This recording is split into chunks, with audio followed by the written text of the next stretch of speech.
This is our second example on rational functions and finding domain, intercepts, asymptotes, holes, everything there is to find with a rational function. This is our second example. Notice this example, I've already factored it for you. So sometimes you'll get a function that's already factored for you. That's even better. You don't have to go through the trouble of factoring, especially if you don't know how to factor, if you're have trouble factoring. This is very convenient if they give it to you already factored. So let's find the domain.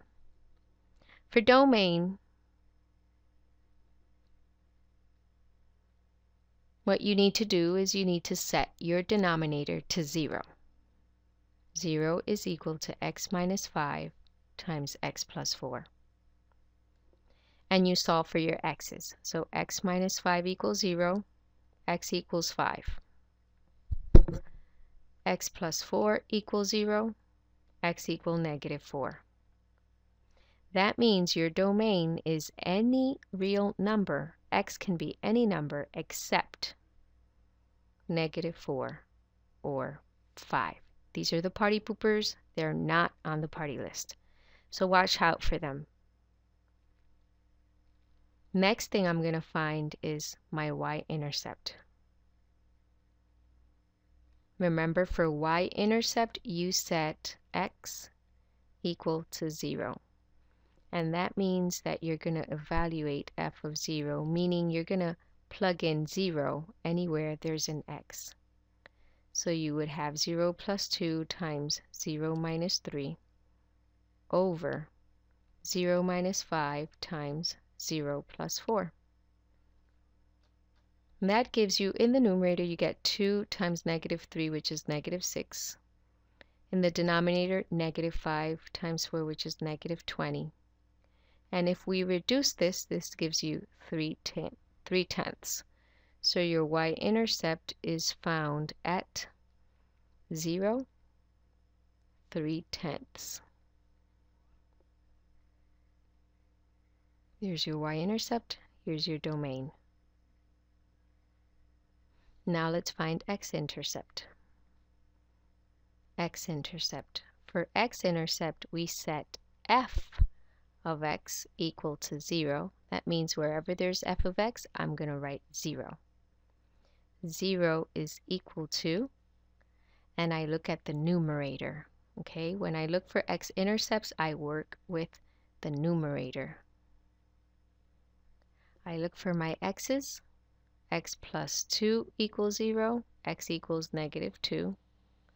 X minus 3 equals 0, x equals 3.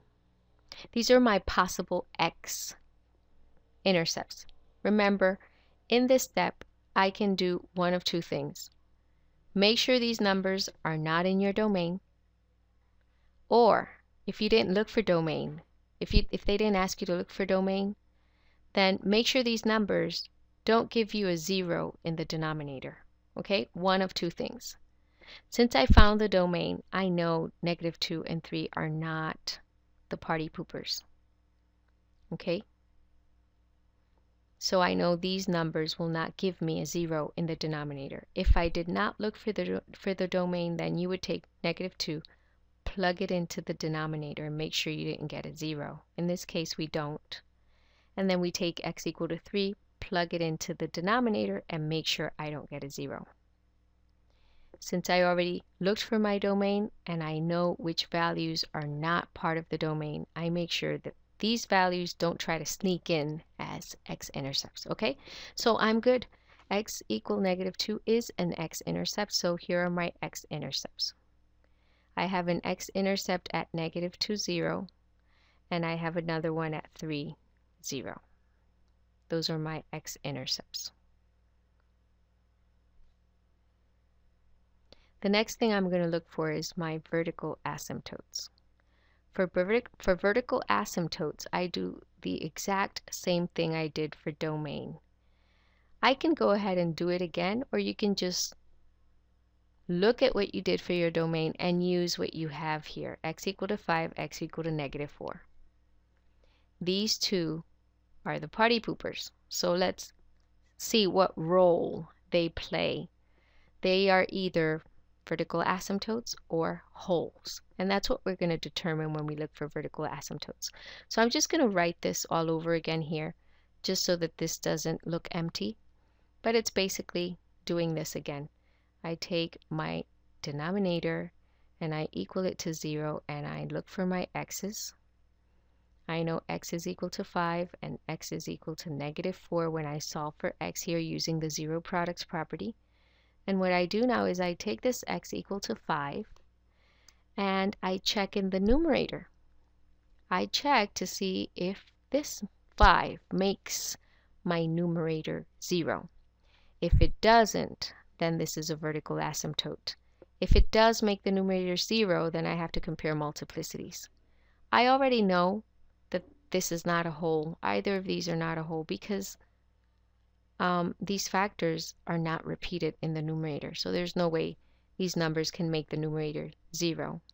But if you don't see that, just go ahead and plug them in. X equal to 5, x equal to 5 in the numerator gives me 7 times 2, which is 14. I don't get 0. That means this is a vertical asymptote. For the next one, x equal to -4, I get -4 plus 2 is -2 times -4 minus 3 is -7. -2 times -7, I get +14. So I didn't get 0. That means this is a vertical asymptote. So they're both vertical asymptote. I don't have any holes. So the answer to this one is vertical asymptotes are at x equal to 5 and x equal to -4. For horizontal asymptotes, very simple.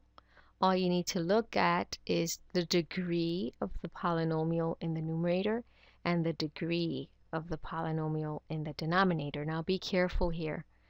You cannot say the degree here is degree 1. You would have to multiply out the numerator and the denominator using FOIL or using the distributive property. And that way you could see what the degree is. But in this case, you don't have to do it. If you know that if you multiply x times x, you'll get x squared. And x squared would be your leading term. So the degree for the numerator is degree 2. The same thing in the denominator. X times x will give you x squared, and that's the degree of the denominator. X to the second power is the degree. So I can see that the degree in the numerator is equal to the degree in the denominator. That means that my horizontal asymptote, if the degree in the numerator is equal to the degree in the denominator, my horizontal asymptote is a over b. And a over b, we had said that a is the leading coefficient in the numerator and b is the leading coefficient in the denominator. Okay, and what are the leading coefficients here? Well, in the numerator, if I multiply x times x, I get x squared. Well, let's do the FOIL so that you can see this more clearly. In the numerator, I get x squared minus x minus 6, and in the denominator I get x squared minus x minus 20. That's what you get. So the leading terms here, this one and this one, are the ones I look at for horizontal asymptote.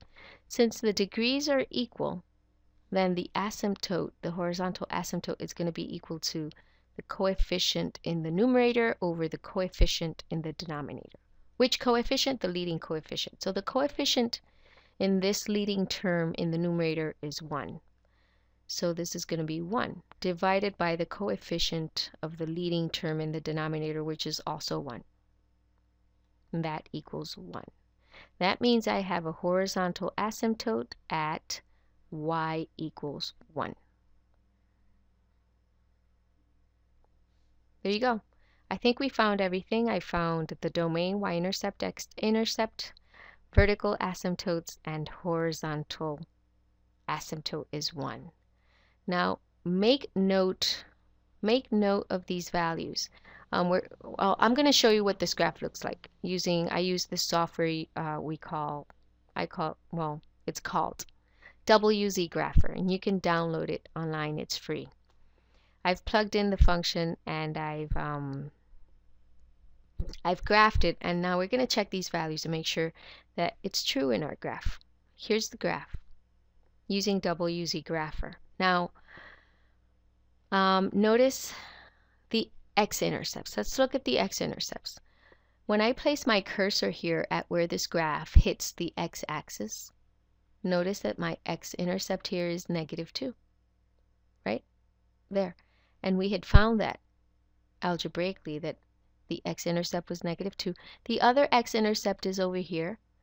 This is 3. Okay? And see what else. Here's my Y-intercept. We had said the Y-intercept was 3/10, which is the same thing as 0.3. Let's see. This is where my graph hits the Y-axis, right here. You see how Y says Y is equal to 0.31. That's because I'm moving around. Okay? But it's pretty accurate right there, 0.29. That's my Y-intercept. So far we saw the X-intercepts, the Y-intercept. Let's look at our asymptotes. Notice you don't see any asymptotes in the graph. That's not part of the graph. But you can see how this graph here grows. It shoots up without bounds. It increases infinitely. And it approaches this line right here. And this line is x equal to -4. And that's the value we found that we said we had a vertical asymptote at x equal -4. And there it is. That means that the graph will approach that line, okay? But it will never touch or cross it. Let's see the vertical asymptote here. I know there's a vertical asymptote here because this graph is shooting upwards and it's getting closer and closer to this value. And this value is x equal to 5. There it is. So that's a vertical asymptote. The same thing down here. See? Vertical asymptote 5, and over here is -4. The graph will approach this line. It will never cross or touch it. Now notice for this graph when we move at values that are very far from x equal to 0, very far, very large values. This graph, if I move this to the side, I'm going to move this to the side a little bit.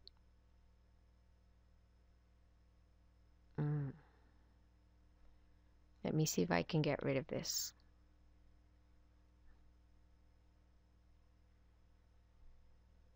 Okay, ignore that.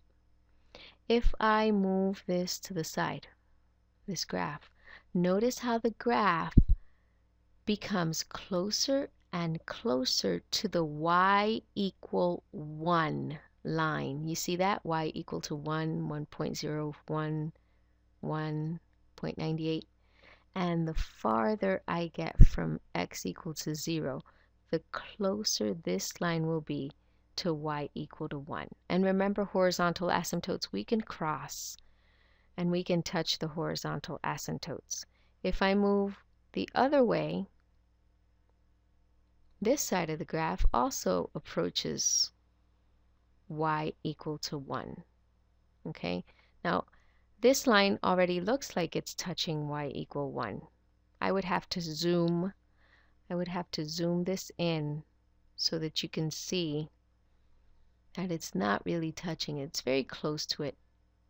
Okay? But not touching y equal to 1. That's your horizontal asymptote.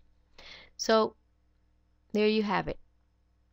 You can see that horizontal asymptotes you will not see on a graph, but they're there just to guide us and let us know where I can touch and where I cannot touch, and what values I approach and what values we don't. Okay? I hope this helps you see what we will eventually do with all of these values that we're looking for and what we use them for, which is to sketch these graphs to get an idea of how they're behaving. So if you want, you can go back and try yourself, try the problem by yourself, try to find all of these little properties for the rational function and see if they match what we found here together. Okay, I hope this helps. and this will be the last video for this section. Goodbye.